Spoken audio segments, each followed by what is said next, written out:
Welcome back.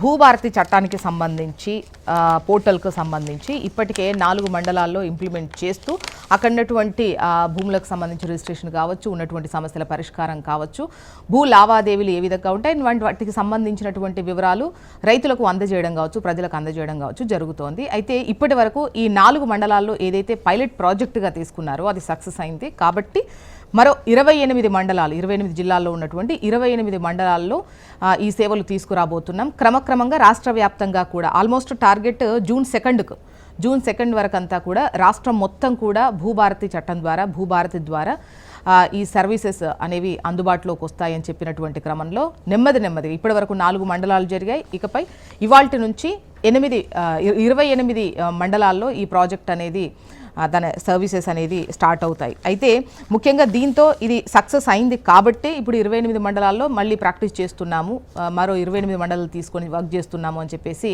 నిన్న revenue శాఖ మంత్రి పొంగులేటి శ్రీనివాసరెడ్డి చెప్పినటువంటి క్రమంలో ముఖ్యంగా ఇది ఎంతవరకు వర్కౌట్ అయింది, ఎలా ఉంది, ఏంటి అన్న దానిపై మాట్లాడదాం. గెస్టులు కూడా సిద్ధంగా ఉన్నారు. ఈవెన్ రైతులు కూడా మాట్లాడేటువంటి అవకాశం ఉంది.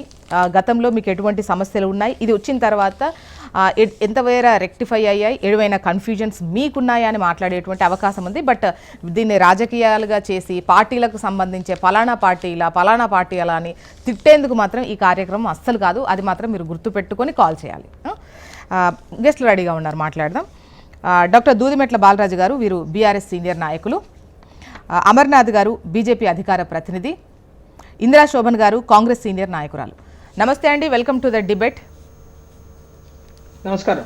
నమస్తే అండి. ముందుగా బాలరాజు గారి దగ్గర తీసుకుందాము, ఎందుకంటే వీళ్ళు ఎక్కువగా ఫోకస్ పెడతారు. ఒకటి ధరణి తీసుకొచ్చిన తర్వాత దానిపైన ఎన్నో విమర్శలు, ముఖ్యంగా ఇప్పుడున్నటువంటి అధికార పక్షం గతంలో ప్రతిపక్షం నుంచి విమర్శలు ఫేస్ చేసినటువంటి క్రమంలో ఇది ఎలా నడుస్తోంది, ఏంటి, వీళ్ళ ముఖ్యంగా ఏదైనా సమస్య వస్తే ముందుగా ప్రతిపక్షాలను, బీజేపీని, బీఆర్ఎస్ను ఆశ్రయించేటువంటి అవకాశం ఉంటుంది. కాబట్టి వాళ్ళ కన్సర్న్లో ఏమన్నా కనిపించాయా ఏంటి అనేది ఫస్ట్ బాలరాజు గారి దగ్గర నుంచి తీసుకుందాం. బాలరాజు గారు. మేడం జ్యోత్స్న గారు, ముందుగా మీకు అదేవిధంగా హెచ్ఎంటీవీ ప్రేక్షకులకి, ప్యానెల్ పెద్దలు, ప్యానలిస్టులందరికీ నమస్కారం. నమస్తే. ప్రధానంగా జ్యోత్స్న గారు, ఈరోజు కాంగ్రెస్ పార్టీ 16 నెలల కాలంలో తీసుకొచ్చినటువంటి ఏదైతే విధానాలు ఉన్నాయో అవన్నీ కూడా రైతాంగానికి కావచ్చు, ప్రజలకు కానీ ఇబ్బంది పెట్టేటువంటి పనులుగానే కనిపిస్తా ఉన్నాయి. ఒకవైపు స్కీముల పేరుతోటి వాళ్ళు చేస్తున్నటువంటి ఆ అంశాలు ఏదైతే ఉన్నాయో, ప్రజాపాలన పేరుతోటి దరఖాస్తులు ఏదైతే ఉన్నాయో, ఇలా అనేక సార్లు ప్రజాపాలన పేరుతో దరఖాస్తులు తీసుకున్నారు. మీరు ఆ ప్రజాపాలన దరఖాస్తులు ఎంతవరకు ఆన్లైన్ సిస్టంలో చేర్చారు, ఎంతవరకు అవి ప్రజలకు అందుబాటులోకి వచ్చాయి అనే అంశం మీద ఇంతవరకు స్పష్టత లేదనే అంశాన్ని స్పష్టంగా హెచ్ఎంటీ ద్వారా తెలియజేస్తాను. ఓకే, గత ప్రభుత్వం మీద, కేసీఆర్ గారి పరిపాలన మీద చాలా విమర్శలు చేస్తూ ధరలు అది జరిగింది, లక్షల ఎకరాలు అన్యాక్రాంతమయ్యాయి, ఆక్రమణకు గురయ్యాయి అని చెప్పేసి, లక్షల కోట్లు దోచుకున్నారని చెప్పేసి ఇష్టం వచ్చినట్టు ఎలక్షన్ సమయంలో ప్రజల్ని తప్పుదోవ పట్టిస్తూ విమర్శలు చేసినారు. మేడం 16 నెలలు అవుతుంది మేడం, ఇంతవరకు ఆ ధరని సంబంధించి ఒక్క అంశం మీద కూడా వీళ్ళు తేల్చింది లేదు, నివేదిక ఇచ్చింది లేదు, అనేక రకాల అంశాలను వీళ్ళు మాట్లాడింది లేదు. కానీ అలా ధరణి పేరుతోటి దాన్ని మార్చేసి ఏదో భూభారతిని తీసుకొస్తామని చెప్పేసి అలా పెద్ద ఎత్తున చట్టాన్ని తీసుకొచ్చి చెప్పినారు. దాంట్లో ఏముంది మేడం, 36 మాడ్యూల్స్ ధరణిలో ఉంటే 6 మాడ్యూల్స్ గా షార్ట్ లిస్ట్ చేసినారు అంశాన్ని చెప్తా ఉన్నాం. అన్ని ధరణిలో ఏదైతే అంశం ఉందో ఆ అంశాలే దీంట్లో పొందుపరిచింది తప్ప షార్ట్ లిస్ట్ మాత్రం చేశారు. అన్నీ ఒక్కొక్క అంశాన్ని 36 అంశాన్ని 6 అంశాలుగా షార్ట్ లిస్ట్ చేసి ఏదో కొత్తగా రైతులకు ఏదో మేము చేస్తున్నామని చెప్పి అంటున్నా ఉన్నారు. కానీ ఏదో పాస్బుక్ కలర్ మారుద్ది, ఆ పాస్బుక్ లో 3 రంగుల కలర్ ఉంటుందా, కాంగ్రెస్ కలర్ ఉంటుందా అనే రేవంత్ రెడ్డి గారి ఫోటో ఉంటుందా తప్ప దీంట్లో మారింది ఏం లేదనేది బీఆర్ఎస్ పార్టీ స్పష్టమైనటువంటి ఆరోపణ భూభారతి పైన చేస్తా ఉంది. అంటే గతంలో భూ సమస్యలు ఏమైనా వస్తే కోర్టే దిక్కయ్యేది, బట్ ఇప్పుడు అధికార యంత్రాంగమే మీ దగ్గరకు వచ్చి ఆ సమస్యలు పరిష్కరిస్తోంది, కొన్ని చోట్ల పరిష్కరించబోతోంది. నెక్స్ట్ ఓవరాల్ గా కూడా కాన్సెప్ట్ ఇది. దేశవ్యాప్తంగా ల్యాండ్లు అనేవి డిజిటలైజేషన్ ప్రక్రియ ప్రారంభమైన సందర్భంలో మొదటగా తెలంగాణ ప్రభుత్వం, ఆ రోజు కేసీఆర్ గారి నాయకత్వంలో తెలంగాణ ప్రాంతంలో ఉన్నటువంటి భూములన్నీ కూడా ఆన్లైన్ లో డిజిటలైజ్ కావాలనే ఆలోచన తీసుకొచ్చింది కేసీఆర్ గారి నాయకత్వం, ఆ రోజు తెలంగాణ ప్రభుత్వం. ఆ క్రమంలోనే 1,52,00,000 ఎకరాల వ్యవసాయ భూమి సంబంధించిన రికార్డ్స్ ని ఆన్లైన్ లో చేర్చి ఒక ప్రతిష్టాత్మకంగా మరి ఒక పెద్ద ఎత్తున కార్యక్రమాన్ని తీసుకొచ్చింది.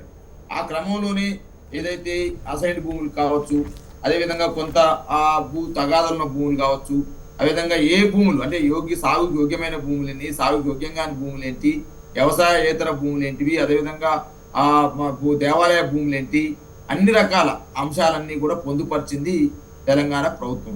సుమారు 2,82,00,000 ఎకరాల పైచిలుకు భూములుంటే 1,52,00,000 ఎకరాల భూములకు సంబంధించి వ్యవసాయ భూమిని రికార్డు డిజిటలైజ్ చేసింది తెలంగాణ ప్రభుత్వం ఆ రోజు కేసీఆర్ గారి నాయకత్వంలో. ఆ క్రమంలోనే కొన్ని ఇబ్బందులు వచ్చాయి మేడం. ఏదైనా ఒక అంశాన్ని తీసుకొచ్చినప్పుడు అన్ని అంశాలు ఇప్పుడు పైలట్ ప్రాజెక్ట్ గా తీసుకొచ్చినారు. 4 మండలాల్లో దీన్ని చేయాలని ఆలోచన తీసుకొచ్చినారు. ఫస్ట్ ఆ 4 మండలాల్లో చేస్తే అక్కడ ఉన్న రైతాంగ విషయంలో కావచ్చు, అక్కడ ఉన్నటువంటి ప్రజల విషయంలో కావచ్చు ఎదుర్కొన్న ఇబ్బందులు ఏంటో తెలుస్తుంది. ఆ క్రమంలోనే తెలంగాణ ప్రభుత్వం కూడా ఆ క్రమంలోనే ఆ రోజు కేసీఆర్ నాయకత్వంలో ఏదైతే ధరని తీసుకొచ్చినప్పుడు ఆ పైలట్ కార్యక్రమాన్ని చేసినాం. తదనంతరం రాష్ట్ర వ్యాప్తంగా ఇంప్లిమెంట్ చేసినప్పుడు కొన్ని రకాల సమస్యలు వచ్చినప్పుడు అది ఆర్డీఓ స్థాయిలో పరిష్కరించాలన్నా, ఎంఆర్ఓ స్థాయిలో పరిష్కరించాలన్నా, కలెక్టర్ స్థాయిలో పరిష్కరించాలన్నా, లేకపోతే సిసిఎల్ఏ స్థాయిలో పరిష్కరించాలనే అంశాన్ని రోజు రోజుకు స్టీబిలైజ్ చేస్తూ వస్తుంది ప్రభుత్వం ఆ రోజు. కానీ ఇవాళ టోటల్ గా మేము ఏదో వచ్చినాం, తరాన్ని తీసేసినాం, భూభారతిని తీసుకొచ్చినాం అనే అంశం ఏదైతే ఉందో అది తప్పని నేను అంటా ఉన్నాను. ఒకవేళ ధరలో ఏమైనా ఇబ్బందులు ప్రజలకు ఏమైనా ఉంటుంటే ఇప్పుడు వెంబడే ఏదో 2020లో మేము చట్టం తీసుకొచ్చినాము. దాన్ని మెడికల్ జిల్లాలో గౌరవ ముఖ్యమంత్రి నాటి ముఖ్యమంత్రి కేసీఆర్ గారు ప్రారంభించినటువంటి ఏ పథకంలోనే మేడం మొదట్లో కొన్ని ఇబ్బందులు ఎదురైతే, ఎందుకంటే అది అంత ఈజీ అంశం కాదు. 50-60 సంవత్సరాల్లో చేయనటువంటి అంశము ల్యాండ్ డిజిటలైజేషన్ ప్రక్రియ సంబంధించి ఒక ప్రభుత్వం ఒక సమూలమైన మార్పు తీసుకురావడం కోసం ప్రక్రియ తీసుకొచ్చినప్పుడు కొన్ని ఇబ్బందులు ఎదురైతాయి. కానీ ఆ ఇబ్బందుల్ని ఇలా మీరు పరిష్కరించాల్సింది పోయి గతంలో విమర్శ చేసినాం కాబట్టి దీన్ని ఎటువంటి తీసేయాలనే ఆలోచన ఏదైతుందో తప్పంటున్నాను. ఇలా భూభారతే కాదు, ఇలా ధరనే కాదు మేడం. ఇలా అంబేద్కర్ అభయహస్తం పేరుతోటి మేము దళిత బంధు పథకం పెడితే వీళ్ళు ఇంతవరకు దాని మీద చర్యలు లేవు మేడం. కేసీఆర్ కిట్ అనేది మేడం అవి మళ్ళీ తీసుకుంటారు ముందు దీనిపైన మళ్ళీ టాపిక్ డైవర్ట్ అయితే, ఎందుకంటే వాటన్నిటికి వాళ్ళు సమాధానం చెప్పాలి కదా. 1 సెకండ్ ఆగాలి. మాతా శిశు మరణాల సంబంధించి రేటు తగ్గించడం కోసం ఇవాళ ప్రభుత్వ ఆసుపత్రుల్లో డెలివరీలు కావాలనే ఆలోచనతోటి సిజేరియన్లు తగ్గించాలంతో కేసీఆర్ కిట్ తీసుకొస్తాం మేడం. ఇంతవరకు కేసీఆర్ కిట్ మీద అదో అతిగతి లేదు మేడం. ఇలా భూభారతే కాదు మేడం, అనేక పథకాలని గతంలో ఇచ్చిన పథకాలని తీసేస్తూ ఇవాళ ఏదో మేము కొత్తగా చేస్తామని చెప్పేసి ప్రగల్భాలు పడుతున్న ఈ రేవంత్ రెడ్డి సర్కార్ ఒకసారి అమర్నాథ్ గారు వర్షన్ తీసుకుందాం. అమర్నాథ్ గారు చెప్పండి, భూభారతికి సంబంధించి మీ ఒపీనియన్ ఎట్లుంది? ముందుగా మన ప్యానెల్లో ఉన్న మిత్రులకు, మీకు అట్లాగే మన ప్రేక్షకులందరికీ నమస్కారం అండి. నమస్తే. ఇప్పుడు వీళ్ళు ఇది అభయహస్తం వాళ్ళ మేనిఫెస్టో మేడం. నేను జస్ట్ ఒక 2 విషయాలు చదువుతాను, ఎక్కువ చదివాను. ధరణి స్థానంలో భూమాత పోర్టల్ ను ప్రవేశపెట్టి సమగ్ర భూ కమతాల సర్వే ఆధారంగా భూ హక్కులు కోల్పోయిన రైతులందరికీ న్యాయం చేస్తాం. భూ కమతాల సర్వే చేసి ప్రతి రైతుకు భూదార్ కార్డు ఇస్తాం. ల్యాండ్ కమిషన్ ఏర్పాటు చేస్తాం. ఇప్పుడు అంటే ఏ పని తర్వాత ఏ పని చేయాలి అంటే మీరు ఏ పని తర్వాత ఏ పని చేయాలి అనే అవగాహన కానీ అలాంటి ఆలోచన కానీ ఈ ప్రభుత్వంకు ఉన్నట్టు కొంత కూడా కనబడతలేదు. ఎందుకంటే నిజమైన చిత్తశుద్ధి ఉంటే పదే ఈ 16 నెలల కాలంలో పొంగులేటి శ్రీనివాసరెడ్డి గారు ఏం చెప్పారండి, మినిస్టర్ గారు, మేము సర్వే చేస్తామని ఒకసారి భూభారతి పోర్టల్ ను ప్రయోగాత్మకంగా కొన్ని పైలట్ ప్రాజెక్టులు చేసినప్పుడు వాళ్ళు ఏం చెప్తున్నారు, సర్వే కోసం రైతులే డబ్బులు చెల్లించాలి అని చెప్తున్నారు. ఫ్రీయా లేకుండా డబ్బులు చెల్లించారా మరి అడగండి మీరు. మనం కూడా చర్చించాం ఇంతకు ముందు సర్వేకు ఎందుకు డబ్బులు తీసుకుంటున్నారని. రెండోది, అప్పుడు ధరణిలో it is always called old wine in a new bottle and both the wines are very very bad. ఎందుకంటే ముందు ధరణి పోర్టల్లో ఒక్క హైకోర్టులోనే 56,000 రిట్ పిటిషన్లు దాఖలైన మేడం. ఒక హైకోర్టులోనే, అంటే అనేక కోర్టులు వదిలిపెట్టండి, ఒక్క హైదరాబాద్ హైకోర్టులోనే ధరణి విషయంలో 56,000 రిట్ పిటిషన్లు రిట్ ఆఫ్ మ్యాండమస్ దాఖలైతే దాని గురించి ఇప్పటి వరకు చర్చ లేదు, దాని గురించి ఇప్పటి వరకు ఆలోచన లేదు. ఈ గవర్నమెంట్ దాని విషయంలో ఏం చేయబోతున్నది, రైట్? ల్యాండ్ కమిషన్ వేస్తామన్నారు, ఇప్పటి వరకు దాని గురించి ఏం జరిగింది? ఇప్పుడు ఏం చెప్తున్నారు, విలేజ్ స్థాయిలోనే ఎంఆర్ఓ తహసీల్దార్ స్థాయిలోనే ఇవన్నీ సాల్వ్ అయిపోతాయి. అంటే ఇదేమన్నా మంత్రదండమా? మీరు వాళ్ళకి ఏమి ఇస్తున్నారు? అసలు ఏ విధంగా ఏ బేసిస్ మీద సాల్వ్ చేస్తారు? చట్ట ప్రకారం సాల్వ్ చేస్తారా, మీకు తోచినట్టు సాల్వ్ చేస్తారా, ఎట్లా చేస్తారు? చట్ట ప్రకారం సాల్వ్ చేసేందుకు ఆల్రెడీ కోర్టుకు వెళ్ళిపోయినాయి, అవి కోర్టులో ఉన్నాయి. ఎట్లా సార్? మూడో పాయింట్ ఏంటంటే జ్యోత్స్న గారు, ఇక్కడ మీరు రైతులకు లాభం చేయాలి అనే చిత్తశుద్ధి ఉంటే అసలు ఫస్ట్ ఏం చేయాల్సి ఉండే, సర్వే చేయాల్సి ఉండే. అసలు ఇక్కడ సమస్యలు ఉన్నాయి, మొత్తము 1,52,00,000 ఎకరాలో సబ్జెక్టు కరెక్షన్ ఒక నెంబర్ ఉంది, అంటే మన తెలంగాణలో ఇంత భూమి ఉందని. దానిలో కాంట్రవర్షియల్ గా ఇష్యూస్ ఉన్నాయి, ఎంత ఉంటుంది మేడం? ఒక 10 లక్షల ఎకరాలు లేకుంటే 5 లక్షల ఎకరాలు ఉంటారు. I don't know exact number, but అంతే ఉంటుంది. ఒక 10% ఉంటుంది అనుకుందాం. దాని మీద కాన్సన్ట్రేట్ చేయాలా? అప్పుడు అదే సమస్య ఉంది, 90% బాగానే ఉంది కదా అని కేసీఆర్ గారు ప్రెస్ మీట్లలో చెప్పిండు. ఇప్పుడు కూడా పొంగులేటి శ్రీనివాసరెడ్డి గారు అదే విషయం చెప్తున్నారు పదే 90% బాగానే ఉంది కదా, అసలు మీరు సమస్యల గురించి ఎందుకు పట్టించుకుంటున్నారు అధికారులు? అసలు మనం గ్రేట్ పని చేస్తున్నాము, భూభారతి పోర్టల్ గురించి మీరు మాట్లాడండి, అడ్వర్టైజ్మెంట్స్ ఇవ్వండి, లేకుంటే గ్రామ స్థాయిలో అందరికి అవగాహన కల్పించండి. దేనికి అవగాహన కల్పించాలి? మీరు చేయాల్సిన పని మీద వాళ్ళకు అవగాహన కల్పించడేంది?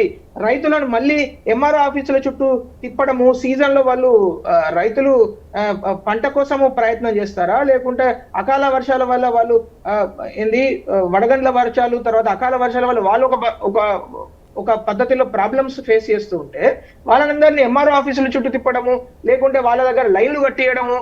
మేడం, ఎప్పుడైనా ఎంచుకోండి, ఒక రైతును మీరు ఆఫీసర్ దగ్గరికి వెళ్ళండి అంటే ఇంకా భయం స్టార్ట్ అవుతుంది madam. That is the least thing that a government can do.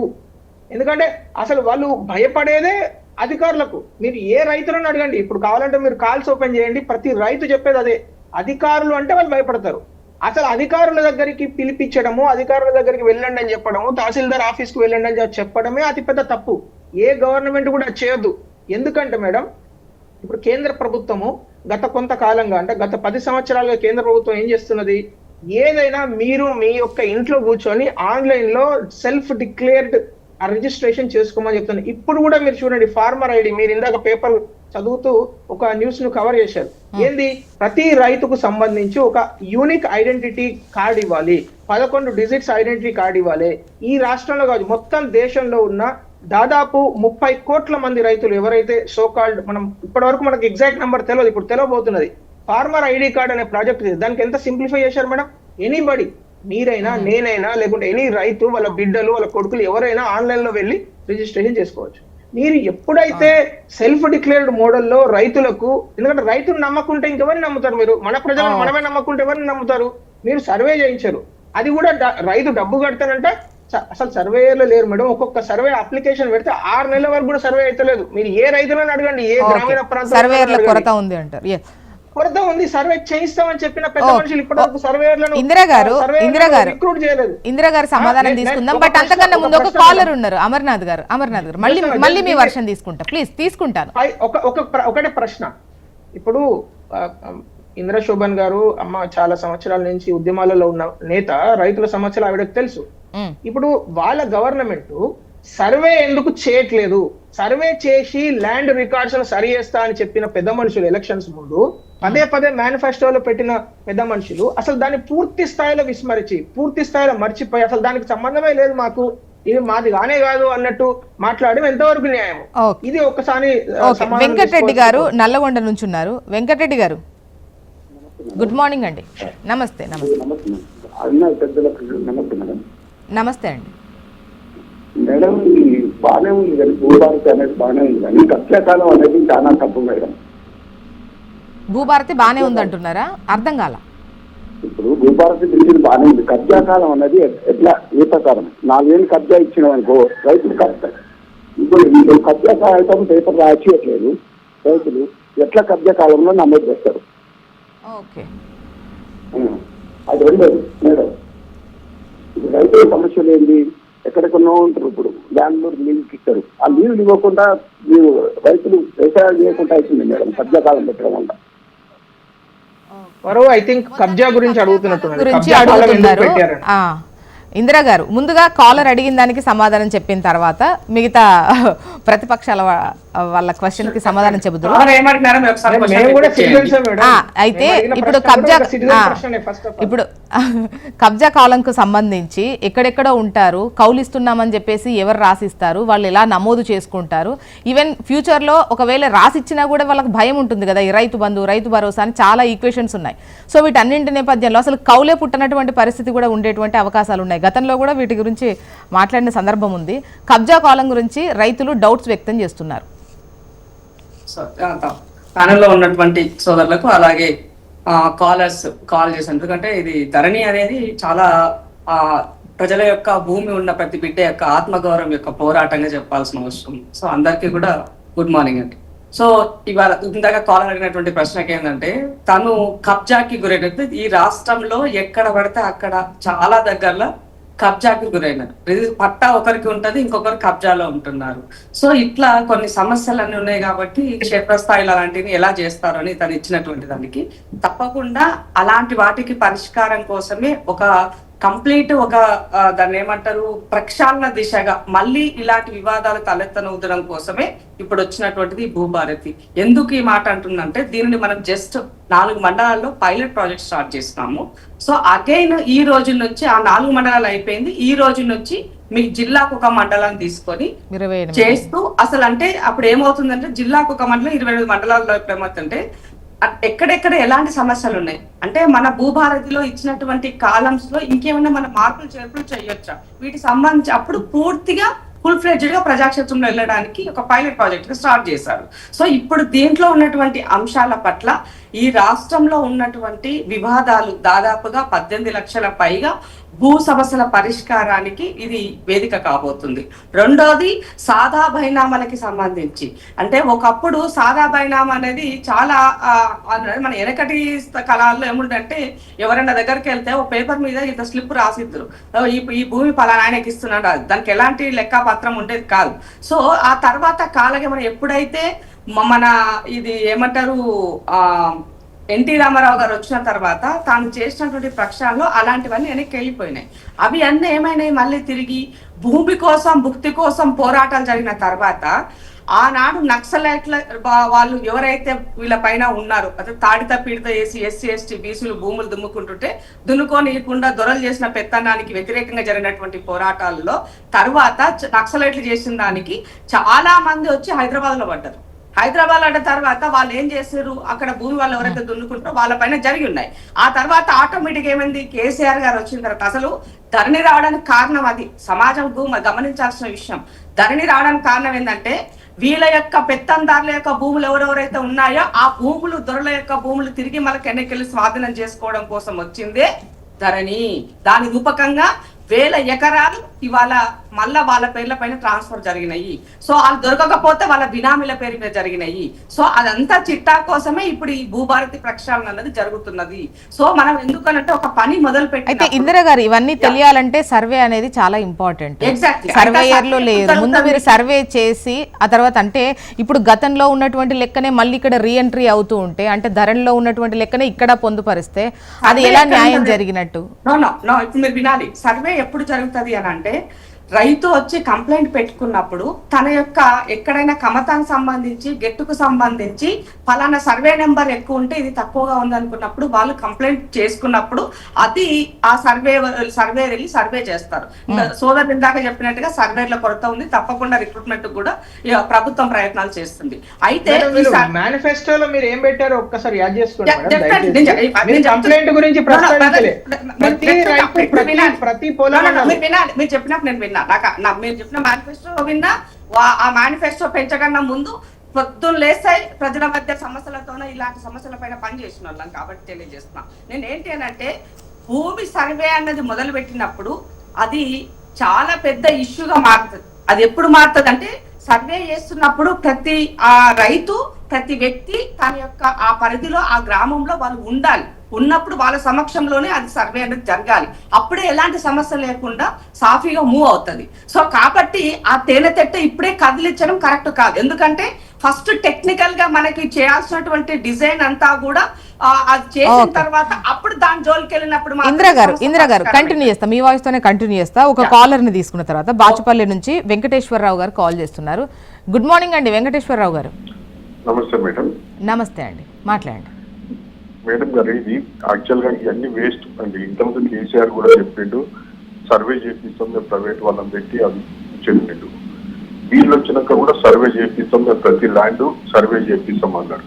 ఇప్పుడేమంటుంటారు survey తర్వాత చేపిస్తాం. సర్వే అనేది ముందు ఇంపార్టెంట్ అండి. ఫస్ట్ సర్వే చేసి ఎవరిని వాళ్ళకు పాస్బుక్ నెంబరో సర్వే నెంబరో ఏదో ఒకటి ఇచ్చేసి చేసినప్పుడే కరెక్ట్ అండి. ఇది ఇది వీళ్ళ మీద వాళ్ళ మీద వీళ్ళు చెప్పకూడదంటే మాకు అది రైతుకైతే వచ్చేది లాభం ఏం లేదండి. Okay right, thank you Venkateswararao గారు. ఇందిరా గారు చెప్పినట్టు ఎవరు చెప్పినా first కూడా yeah. ముందు సర్వే చేస్తే లెక్క తేలిన తర్వాత ఈవెన్ మీరు గ్రామ స్థాయిలో కూడా సభలు ఏర్పాటు చేస్తున్నారు, ఏ ఊరికి ఆ ఊరు కొలిచిచ్చేస్తామంటున్నారు. సో ఈ క్రమంలో ఈ సర్వే చేస్తేనే ఆ తర్వాత లెక్క accurate గా ఉంటది కదా, అందరు ఎక్స్పెక్ట్ చేస్తుంది అదే. ఇప్పుడు నేను ఏం చెప్తున్నానంటే కేసీఆర్ గారు ఆ రోజు ధరణి తెచ్చినప్పుడు ఇదే ముచ్చట చెప్పినారు, సర్వే చేస్తాం, గెట్టు కొలుస్తాం, మొత్తం ఇస్తాం అని చెప్పినారు కేసీఆర్ గారు. కానీ బుక్ మాత్రమే మారిందని తర్వాత చెప్తున్నారు, వాళ్ళే చెప్పారు, నేనేం చెప్పలేదు ఈ ముచ్చట. అదే తర్వాత ఇప్పుడు అదే అంటున్నారు. ఇప్పుడు ఏమంటే నాకు అర్థమైంది. నేను ఏమంటున్నంటే మీరు చేసిన సాఫ్ట్వేర్ లో లోపాలు ఉన్నాయి. ఇవాళ నేను సర్వే చేస్తాను, సర్వే చేసిన తర్వాత ఆ సర్వే డేటాను అందులో నేను ఎంట్రీ చేయాలి కదా. ఎంట్రీ చేయాలంటే సాఫ్ట్వేర్ అనేది ప్రాపర్ లో ఉండాలా లేదా, అది జరగాలి కదా. దానికి ఇంత టైం పట్టింది. ఒక కమిటీ, నిపుణుల కమిటీ వేశారు. సునీల్ దీనిపైన చాలా ఎక్సైజ్ చేశారు. సో సోదరులు ఒక అడ్వకేట్ గా భూమి పైన ఉన్నటువంటి విశ్లేషణతో చాలా చేశారు. మన HMTVలో చాలా చేశారు ఆయన ఎపిసోడ్స్, మీకు కూడా ఐడియా ఉంది, ప్రజలకు అవగాహన కల్పించే విధంగా. సో ఇప్పుడు తన పరిధిలోనే, తన ఆ పర్యవేక్షణలోనే అది రూపుదిద్దుకున్నది. సో ఇది అయిన తర్వాతకి నెక్స్ట్ డెఫినెట్ గా అది మూవ్ ఆన్ అవుతుంది, కాదనే సమస్య లేదు ఎక్కడా కూడా. వాళ్ళ వల్ల రైతులు ధరణి వాళ్ళకి వరమయ్యింది, 4 కోట్ల ప్రజలకి అది రాక్షసానందాన్ని ఇచ్చింది. ఎవరికి? ఆ నలుగురికి. దీనివల్ల వాళ్ళ జీవితాలు బుగ్గిపాలై, భూములు ఒకరు అంటే పక్కవాడిది ఏదో కేసు ఉంటే దాని సైడ్ ఉన్నటువంటి సర్వే నెంబర్ తీసుకెళ్లి నిషేధిత జాబితాలో వేశారు, ప్రొహిబిషన్ జాబితాలో వేశారు, 22A వేశారు. దానివల్ల ఎవరు నష్టపోయినారు? పిల్లల పెళ్లికి అమ్ముకోలేని పరిస్థితి, కష్టం వస్తే అమ్ముకోలేని పరిస్థితి, ఏమి చేయనటువంటి పరిస్థితిలో వాళ్ళు ఉండిపోయినారు. సో అట్లాంటి వాటికి ఇవాళ ఇవి 1 by 1 జరుగుతుంది. ఒకే రోజు ఒకే రాత్రి ఏది జరగదు. ఎందుకంటే దయచేసి ప్రజల్ని కన్ఫ్యూజ్ చేయొద్దు. ఒక భూమి అనే విషయాన్ని మనం ముట్టుకున్నప్పుడు చాలా కేర్ఫుల్ గా చేయాల్సిన అవసరం ఉంది. ఇప్పుడు లాస్ట్ 10 సంవత్సరాలే వాళ్ళు చేసిన వానికి ఇప్పుడిప్పుడే కోలుకుంటారు. అసలు సమస్య క్రియేట్ చేసిన వాళ్ళు పరిష్కారాన్ని ఎవరికి ఇవ్వాలి? క్షేత్రంలో ఉన్నటువంటి MROకి ఇవ్వాలి, RDOకి ఇవ్వాలి, కలెక్టర్కి ఇవ్వాలి. జరగకపోతే బాలరాజు గారు ఏదో సబ్మిషన్ చేస్తారు. బాలరాజు గారు సమస్య ప్రతిదీ కూడా ప్రతి బాల్ తీసుకెళ్లి CCL కోర్టులో వేశారు. ఈవెన్ కలెక్టర్ చేతిలో కూడా లేదు వాళ్ళు చేసినటువంటి సందర్భంలో. అలాంటి ప్రక్షాళన బాలరాజు గారు మేడం, ఇప్పుడు వీళ్ళు ఏం చేస్తారో చెప్పాలనే దానికి కేసీఆర్ మీద తిట్ల పురాణం కాదు కదా. నేనేమంటున్నంటే గత ప్రభుత్వము 29వ తారీఖు 10వ నెల 2020 నాడు కేసీఆర్ గారు మెడ్చల్ జిల్లాలో ఈ integrated land record management system ఏదైతే ధరణి అనే ప్రోగ్రామ్ ఉందో ఆగండి మేడం, ప్రారంభించిన ఈ రాష్ట్రంలో 2,76,00,000 ఎకరాల భూమి ఉన్నది. 1,52,00,000 ఎకరాల భూమి వ్యవసాయ భూమి గాను, 66 లక్షల ఎకరాల భూములు అటవీ భూములు గాను, గ్రామ కంటాలు, వాగులు, వంకలు, వివిధ భవనాలతో ఉన్నటువంటి భూమిని 54 లక్షల ఎకరాలు గాను, అంటే 2,76,00,000 ఎకరాల భూమి ఈ తెలంగాణ ప్రాంతంలో విస్తీర్ణం ఉందని చెప్పేసి నిర్ణయించింది land record system, management system ఏదో ఇంటిగ్రేటెడ్ సిస్టమ్ ఉందో ధరణి అనేది. ఈ ధరణి సంబంధించిన అంశాలు చూసిన మేడం కొన్ని అంశాలు మెత్తి, ఎందుకంటే రైతుల కౌలుకి ఇచ్చినప్పుడు కానీ లేకపోతే కబ్జా కాలం అని ఉండడం ద్వారా వచ్చే నష్టం ఏందనే అంశాన్ని స్పష్టంగా ఆ రోజు ధరణిలో కొన్ని కాలం తీసేసినాం.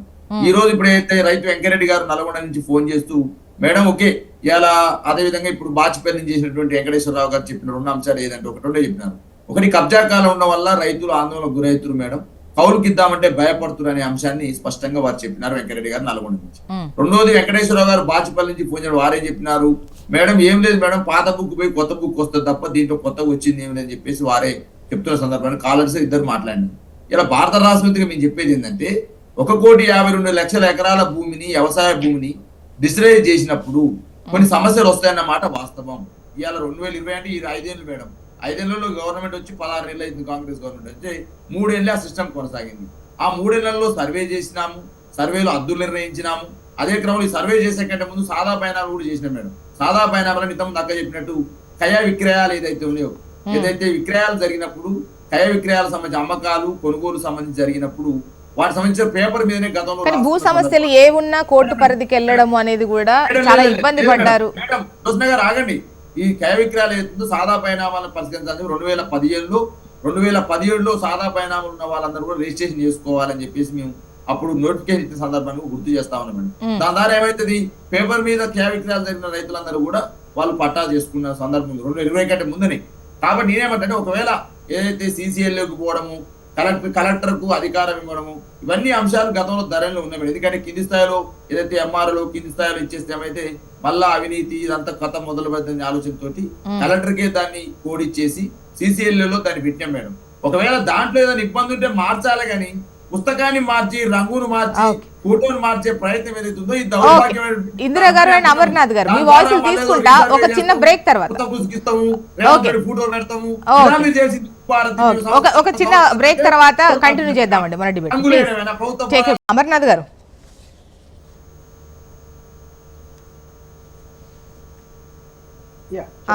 అమర్నాథ్ గారు చెప్పండి. ఇంతకుముందు మీరు ఏదో సబ్మిషన్ కోసం మీరే అడిగారు మేడం. మీరు బాలరాజు గారు ఏం చెప్తున్నారంటే అసలు అప్పుడు ఏవీ తప్పు జరగలేదు, అసలు ధరణి అనేది ఒక అద్భుతం అన్నట్టు చెప్తున్నారు. ఇక్కడ పాయింట్ ఏంటంటే బాలరాజు గారు, మీరు సిద్దిపేటలో 484 ఎకరాలు ప్రొహిబిటెడ్ ల్యాండ్ అంటే వేరే వేరే పట్టాలలో ఇష్యూస్ లిటిగేషన్స్ ఉన్న ల్యాండ్ను తీసుకెళ్ళి కొంతమంది రైతుల ఖాతాలలో, వాళ్ళు రైతులు నేను నమ్మి చెప్తున్నాను, కొంతమంది మీ కార్యకర్తల ఖాతాలలో వేసింది నిజమా కాదా, దాని మీద ఎంక్వైరీ ఇప్పుడు నడుస్తున్నదా లేదా సిద్దిపేటలో మీరు చూడండి. అంటే కాంగ్రెస్ పార్టీ ఎంక్వైరీ దాని ముందుకు తీసుకెళ్తుందా లేదా అనేది వాళ్ళు చెప్పాలి, బట్ అది అన్ని మీడియా పత్రికల్లో వచ్చింది. రెండోది సిరిసిల్ల 180 ఎకరాలు ఇదే సమస్య ధరణి ఆధారంగా వాళ్ళు అక్కడ కొంతమంది కార్యకర్తల పేర్లు వచ్చాడు, దానిలో కొంతమంది వాపస్ కూడా ఇవ్వడం జరిగింది. అంటే ఇక్కడ విచిత్రం ఏంటంటే జ్యోత్స్న గారు, కొంతమంది పిఎస్సిఎస్ ల్యాండ్లను అంటే ప్రైమరీ అగ్రికల్చర్ కోఆపరేటివ్ సొసైటీస్ ల్యాండ్లను తర్వాత ప్రొహిబిటెడ్ లిస్ట్ లో ఉన్న ల్యాండ్లను కబ్జా చేసి వాళ్ళు పంటలు వేసుకున్న ల్యాండ్లను ఆ ల్యాండ్లను తీసుకెళ్లి వాపస్ కలెక్టర్కి ఇవ్వడం జరిగింది. సో ఇట్లాంటి అనేక పొరపాట్లు జరిగిన తర్వాత ఎన్నో కేసెస్ అంటే దాదాపు 56,000 రిట్ పిటిషన్సే పెండింగ్ ఉన్నాయి హైకోర్టులో అని ఇందాక కూడా చెప్పాను. అట్లాంటి సమస్యలు ఫేస్ చేసిన ధరణి పోర్టల్ ఆ తర్వాత ఇప్పుడు భూభారతి చట్టం వాళ్ళు ఏదైతే చట్టం తీసుకొచ్చారో నాకు ధరణి పోర్టల్కు భూభారతి చట్టానికి పెద్ద డిఫరెన్సెస్ ఏం కనబడతలేదు. ఇక్కడ ఏదైనా సరే మేడం, అసలు సమస్యకు మూలం ఎక్కడ వచ్చింది? సర్వే చేయకపోవడం వల్ల మూలం అనేది వచ్చింది. అంటే మీకు ఎగ్జాంపుల్ నేను చెప్తాను. సపోజ్ 2 ఎకరాల ల్యాండ్ 2 ఎకరాల ల్యాండ్ ఉంది అనుకోండి. ఈ 2 ఎకరాలు అంటే బి అనే వ్యక్తి వెళ్ళి సర్వేకు అప్లై చేసుకున్నాడు. సో బి అనే వ్యక్తికి 2 ఎకరాలు కొలిచి ఇచ్చేసిండు. కానీ ఆ 2 కలిపి 4 ఎకరాలు ఉందా లేకుంటే 3.5 ఎకరాలు ఉందా అనేది ఎవరు తేల్చాలి? అది ఎవరు తేల్చాలి? గవర్నమెంట్ తేల్చాలి. సపోజ్ 3.5 ఎకరాలే ఉంది, ఇద్దరికి 2 ఎకరాలు 2 ఎకరాలు అని ఉంది. ఒక ఆయన వెళ్ళి సర్వేయర్ పెట్టుకున్నాడు, ఆ సర్వేయర్ వచ్చిండు కొలిచేసిండు, 2 ఎకరాలు తీర్మానం చేసేసిండు, ఆయన సంతకాలు పెట్టించుకున్నారు. ఇప్పుడు ఆ వ్యక్తి ఆ పక్కనున్న వ్యక్తి కొలవకుండా ఆ పక్కనున్న వ్యక్తి డబ్బులు ఇచ్చి సర్వే చేయించుకోకుంటే అసలు ఆ పక్కనున్న వ్యక్తికి అది 1.5 ఎకరం ఉందా 2 ఎకరాలు ఉన్నది ఎట్లా తెలుస్తుంది? అందు గురించే సమస్యలన్నిటికీ మూల కారణము సర్వే చేయించకపోవడము. ఈ సమస్యలందరికీ ఏదైతే మూల కారణం ఉందో ఆ మూల కారణాన్ని అప్పటి ప్రభుత్వము ఇగ్నోర్ చేసింది, ఇప్పటి ప్రభుత్వము అసలు పట్టించుకుంటలేదు.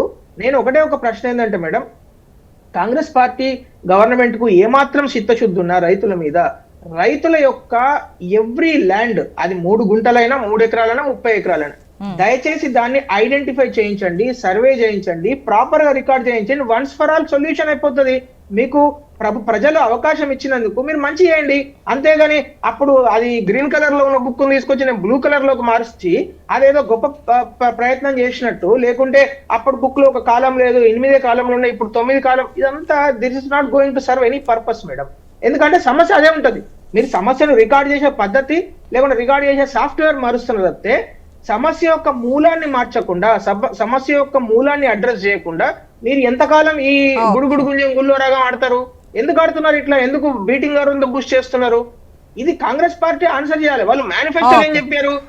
ఇదే ఇప్పుడు నేను చెప్పిన ప్రతి మాట కాంగ్రెస్ పార్టీ వాళ్ళ పార్టీ ఎన్నికల బహిరంగ సభలలో మాట్లాడిందా లేదో ఒకసారి రికార్డులు తీసుకురండి. రేవంత్ రెడ్డి గారు ఇదే స్టోరీ పదే చెప్పిరా లేదో చూడండి. సమస్యను మేము అడ్రస్ చేస్తాము. 1931 తర్వాత మళ్ళీ ఎవరు చేయలేదు, 1931 తర్వాత మళ్ళీ మేమే చేయబోతున్నాము అని చెప్పింది రేవంత్ రెడ్డి గారు కాదా చెప్పండి. సోదరులు దేశంలో అధికారంలో ఉన్నారు, మీరు అధికారంలో ఉన్న దగ్గర ఎక్కడైనా ఇలాంటి సమస్యల పరిష్కారం కోసం మీరు ప్రయత్నం చేసిండ్రా? రెండో ప్రశ్న, మీరు చేసినటువంటి డిజిటల్ గురించి ఇందాకేదో చెప్తున్నారు. ఇవాళ ఈ రాష్ట్రంలో జరిగేటువంటి భూభారతి అనేది సాఫ్ట్వేర్ సెంట్రల్ ఐఎన్సీ వాళ్ళకి ఇవాళ అది ఇవ్వడం, ఎన్ఐసి వాళ్ళకి ఇవ్వడం జరిగింది. గతంలో ప్రైవేట్ వాళ్ళ చేతిలో ఉన్నది. 10 సంవత్సరాలు మీరు కేంద్రంలో అధికారంలో ఉండి ఈ రాష్ట్రంలో వాళ్ళు తప్పు చేస్తుంటే ఏనాడు కూడా దాని గురించి మాట్లాడలే, ప్రశ్నించలే. ఇది కేంద్రంలో మేము ఉండము, మేము జవాబుదారితనంగా ఉంటాం, మీరు ఎందుకు ప్రైవేట్ వాళ్ళకి ఇస్తారని ఎన్నడన్నా మీరు వాళ్ళని ప్రశ్నించిండ్రా, అడిగినరా అని మిమ్మల్ని అడుగుతున్నా. సో వాళ్ళు చేసిన తప్పుల్లో మీ భాగస్వామ్యం కూడా ఉంది అని నేను ఈ సందర్భంగా గుర్తు చేస్తున్నా. ఇవాళ మేము వచ్చిన తర్వాత దాన్ని సరిచేసేలో భాగంగా కేంద్రంలో అధికారంలో ఉన్నటువంటి ప్రభుత్వ యొక్క సాఫ్ట్వేర్ నే మనం ఉపయోగించుకోవాలి, దీన్ని దానికి లింకప్ చేసి ఇవ్వండి అని చెప్పేసి ఫస్ట్ ప్రక్షాళన అది చేయడం జరిగింది. రెండవది నేను మాట్లాడినప్పుడు విన్నాను,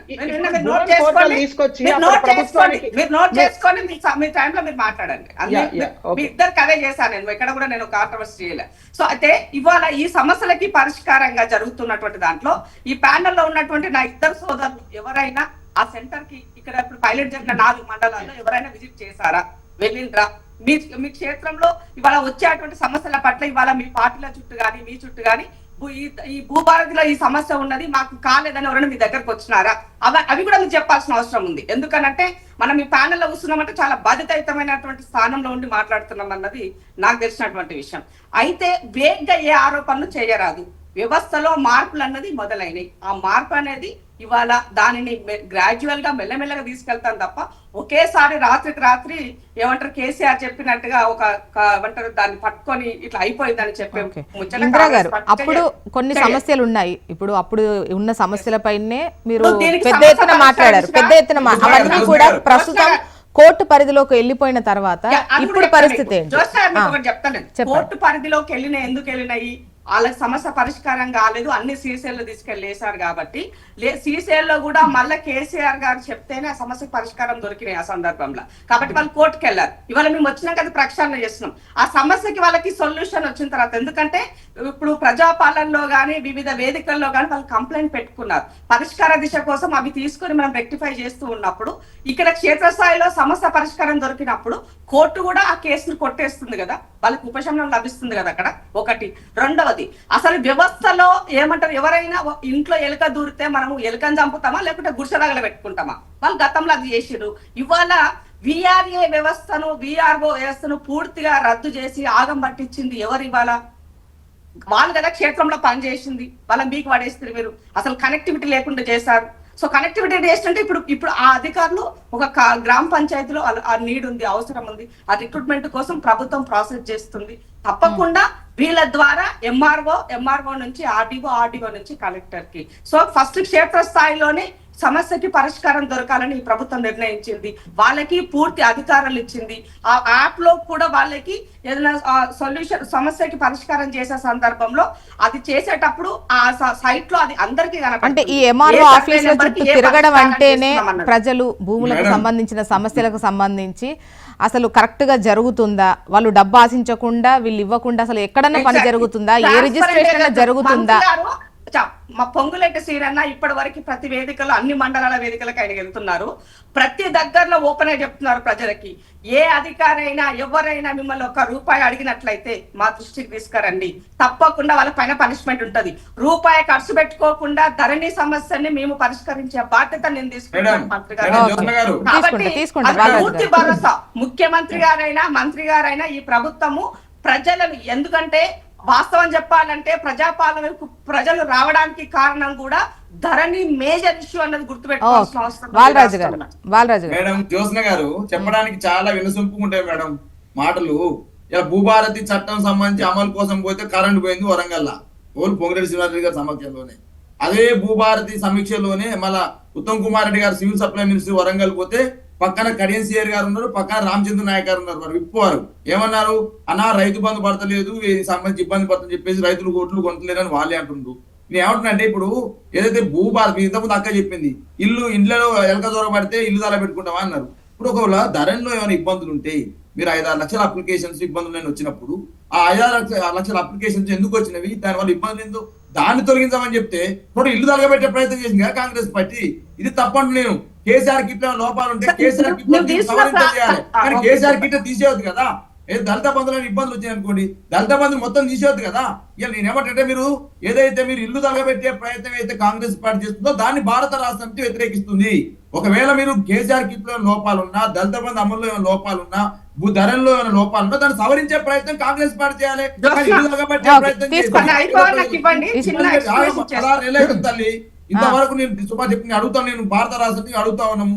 సుమారు 70 లక్షల కుటుంబాలు ఈ రాష్ట్రంలో దళిత కుటుంబాలు ఉన్నవి. దళిత బంధు ఎడిపోయింది నీది. అంబేద్కర్ అభయహస్తం 15 లక్షలు ఇస్తామని ఎందుకు ఇస్తలేరు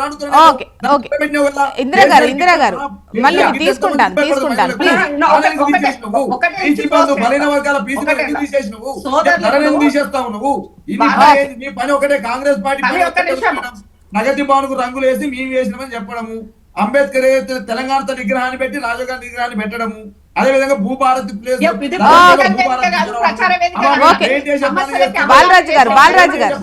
రంగులేసే పని ఒక సెకండ్. ఇప్పుడు సోదరులు ఏం చెప్తున్నారు, మా పథకాలు బ్రహ్మాండంగా ఉంటే తీసేశారని మాట్లాడుతున్నారు. నేను ఈ సందర్భంలో మీకు ఒకటే గుర్తు చేస్తున్నా, ఉమ్మడి ఆంధ్రప్రదేశ్ లో అభయహస్తం అనేటువంటి ఆడబిడ్డలకు సమాజంలో భరోసానిచ్చే స్కీమ్ ఉన్నది. అది ఎందుకు చట్టం చేసిన దాన్ని మీరు అసెంబ్లీ సాక్షిగా 2021 మార్చి 21 తారీఖు నాడు ఎందుకు వేస్తున్నారు?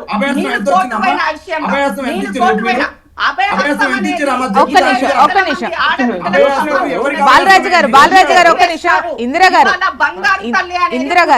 గారు అభయహస్తం పేరిట ఎంత ఏమిచ్చేవారు అనేది ఒక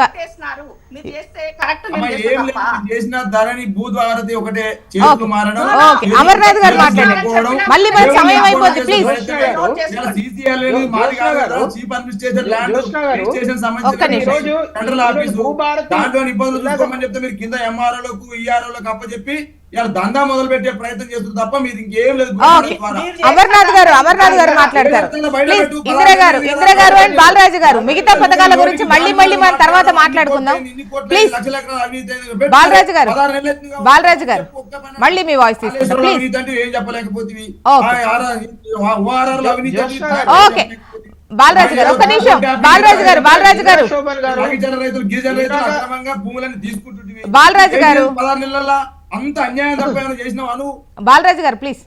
అమర్నాథ్ గారు. ఇందిరా శోభన్ గారు ఇందాక ప్రశ్నిస్తూ అసలు మొత్తం దేశంలో ఇస్రోకు సంబంధించిన భూవన్ 1.0, భూవన్ 2.0, ఇప్పుడు భూవన్ 3.0 పోర్టల్స్ ద్వారా మొత్తం దేశంలో ఉన్న ఎంటైర్ ల్యాండ్ ను శాటిలైట్ సర్వే చేసే విధంగా, ఎందుకంటే సెంట్రల్ గవర్నమెంట్ కి ఇది కాంకరెంట్ సబ్జెక్ట్, అగ్రికల్చర్ అనేది, ల్యాండ్ అనేది concurrent subject. So central government direct గా వెళ్ళి ల్యాండ్ సర్వే చేయలేదు.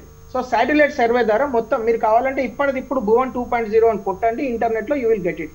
అండ్ ప్రతి సర్వే నెంబరు ఏ ఊర్లో ఏ ల్యాండ్ ఎక్కడ ఉన్నది అనేది మీకు కనబడుతుంది. మేము అందరం కూడా అది చూస్తూ ఉంటాం రెగ్యులర్ గా. రెండోది, ఇందాక కోర్టులో ఉండని కానీ మేము పరిష్కరిస్తాం. కోర్టులో ఉంటే మీరు ఎట్లా పరిష్కరిస్తారు మేడం? ఒకసారి కోర్టుకు వెళ్ళిన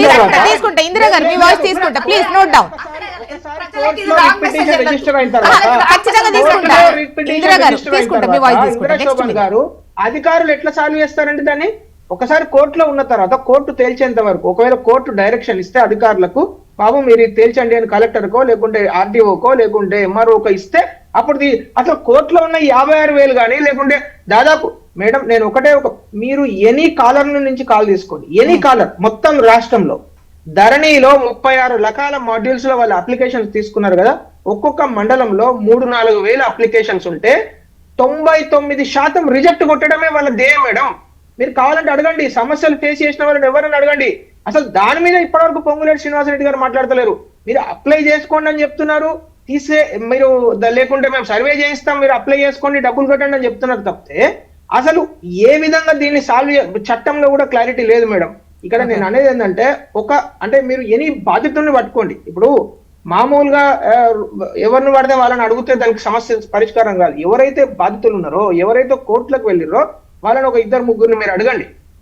మీరు అడిగితే వాళ్ళే చెప్తారు అసలు దాని సమస్య అంతకుముందు ఏముండే ఇప్పుడు ఏముండే అనేది. ఇప్పుడు వస్తాయి భూభారత చట్టం ఇప్పుడు జస్ట్ 4 మండలాల్లోనే వచ్చింది. మేడం అంటున్నారు కదా మీరు ఎవరైనా వెళ్ళిరా తెలుసుకున్నారని. తెలుసుకోవాల్సిన మేము అక్కడికి వెళ్ళాల్సిన అక్కర్లేదు మేడం. 1000 మంది ఇక్కడికి మళ్ళీ వస్తారు. ఎందుకంటే you are not touching the fundamentals of the issue. మీరు అసలు దాని యొక్క లోతు వెళ్ళట్లేదు. మీరు పైన మెరుగులు దిద్దుతున్నారు. ఈ పెయింట్ తీసి ఆ పెయింట్ వేసినంత మాత్రాన పునాది గట్టిపడదు. పునాదిలో ఉన్న సమస్యలు పునాదులు అట్లనే ఉన్నాయి. Okay. ఎందుకంటే ఇందిరా మీరు గారు. 16 నెలల కాలంలో ఏ వ్యవస్థను కూడా అమర్నాథ్ గారు. మూలాలలోకి వెళ్ళి సరి చేసే ప్రయత్నం చేయలేదు. ప్రతి అప్పటి ఇందాక సోదరులకు చెప్పినప్పుడు ఏం చెప్పినారంటే మాకి 2.0 దాంట్లో మేము సాటిలైట్ అంతా చేసాము, ఏ సర్వే ఎక్కడ ఉందో ఎలా ఉందో మాకు అన్ని తెలుస్తాయని చెప్పినారు. సో అంటే మేము ఇది కేంద్రము డైరెక్ట్ గా చేయదు, రాష్ట్రాలు చేస్తాయని చెప్పినారు. సో మీరు సాటిలైట్ చేసినప్పుడు సాటిలైట్ లో ఎంతవరకు ఎంత ఏమంటారు అక్యురేట్ గా వస్తుంది అన్నది వాళ్ళు చెప్పాలి. మూడో విషయం ఏంటంటే మీరు కేంద్రంలో ఉన్నప్పుడు భూమి అనేది ఇప్పుడు ఒకే దేశం ఒకే పార్టీ ఒకే జెండా ఒకే అజెండా ఒకే ఓటు అనే విధంగా వాళ్ళు మాట్లాడుతున్నారు ప్రతి అంశంలో. మరి అలాంటప్పుడు భూమి అనేది అంతటొకటే ఉన్నది.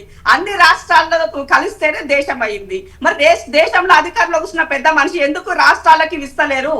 మీరు వేయండి. ఆనాడు UPA 2లో భూభారతి అనే దానికోసము నిజామాబాద్ లో పైలట్ ప్రాజెక్ట్ స్టార్ట్ చేసింది. మీరు అది చేయండి, ఇవాళ చేయండి. సమస్య రాష్ట్రాలు చేయలేమంటారు కదా, కేంద్రం చేసి చూపియండి. మీరు చూపిస్తే ఆదర్శం నిలబడతాయి కదా, రాష్ట్రాలు కూడా సహకరిస్తాయి కదా దానికోసము. అది చెయ్యము కానీ చేసేటప్పుడు మాత్రం రాదు.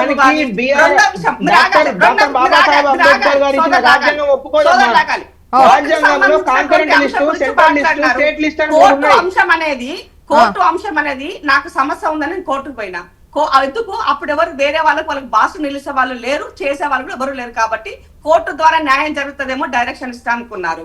కానీ ఈ ప్రభుత్వం వచ్చిన తర్వాత సమస్య పరిష్కారం కోసం అడుగు వేస్తున్నప్పుడు వాళ్ళు ఇచ్చినటువంటి 18 లక్షల కంప్లైంట్స్ వాళ్ళ ఈ రాష్ట్ర ప్రభుత్వానికి వచ్చినప్పుడు ఆ సమస్యని పరిష్కారం చేస్తున్నప్పుడు వాళ్ళు మళ్ళీ కోర్టుకు వెళ్లాల్సిన అవసరం లేదు కదా. కోర్టు పరిధిలో ఉంటే చేయకూడదని ఏమైనా ఉందా? సమస్య పరిష్కారం మీరు వినాలి. ప్రభుత్వము ప్రజల యొక్క సమస్యని ప్రభుత్వం పరిష్కారం చేస్తే కోర్టులు ఎందుకు జోక్యం చేసుకుంటాయి? మనం చేయలేకపోవడం మన అసమర్థత ద్వారా కోర్టుకు వెళ్లారు. ఇవాళ ఈ ప్రభుత్వం వచ్చిన తర్వాత సమర్థవంతంగా చేసే పనిలో ఉన్నప్పుడు చేయకూడదని ఏమైనా ఉన్నదా? కోర్టు అట్లేమైనా చెప్పిందా? ఈ సమస్య జడ్జిలం చేయకూడదు. కోర్టు కూడా ఎవరికి సార్ డైరెక్షన్ జడ్జిమెంట్ ఏమి ఇస్తుంది? ఫలానా వాడి సమస్య ఉన్నది, ప్రభుత్వం దీన్ని చేసియండి అని ఇస్తుంది.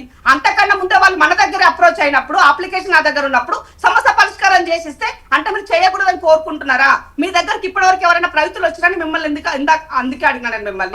భూభారతి వచ్చిన తర్వాత మా సమస్య పరిష్కారం కాలేదని జనతా పార్టీ చుట్టూ గానీ బీఆర్ఎస్ పార్టీ చుట్టూ ఒక నిమిషం మాట్లాడండి, మనకు సమయం కూడా తక్కువ ఉంటది. చెప్పండి. ఒకసారి కోర్టులో సబ్జుడిస్ ఉన్నంత వరకు పెండింగ్ ఉన్నంత వరకు దాని డైరెక్షన్ రాకుండా అధికారులు ఎట్లా నిర్ణయం తీసుకుంటారని మాత్రమే నేను అడిగింది. మీ దగ్గర ఉన్న కంప్లైంట్ల గురించి నేను అడగలేదు. ఆల్రెడీ కోర్టులో ఉన్న కంప్లైంట్ల గురించి మాట్లాడుతున్నా నేను. ఇప్పుడు ఒక్క నిమిషం ఇందిరా గారు అర్థమైంది. ఇందిరా గారు ఇప్పుడు అమర్నాథ్ గారు ఒకవేళ ఎవరైతే పిటిషన్ వేశారో వాళ్లే మళ్ళీ విత్డ్రా చేసుకుంటే గనక ఇక్కడ పని జరుగుతుంది అన్నప్పుడు ఇక్కడే సమస్య పరిష్కరించుకోవడానికి వస్తారు కదా, అప్పుడు సాల్వ్ చేస్తామని చెప్పేసి అంటున్నారు.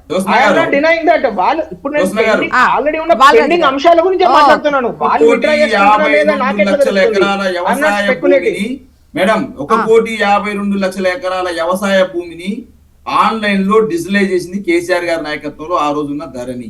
సుమారు 80 లక్షల మంది రైతుల రికార్డ్స్ ఆన్లైన్ లో ఉన్నాయాలా? ఆ 80 లక్షల రైతుల రికార్డ్స్ చూస్తే మేడం రైతు బంధు పడ్డా, రైతు బంధు పడ్డా సరైన సమయంలో ధాన్యం కొనుగోలు చేసినటువంటి పైసలు నీకు ఖాతాలలో జమ అయినదంతా ధరణి యొక్క సక్సెస్ రేట్ అని చెప్తాను మేడం. అగని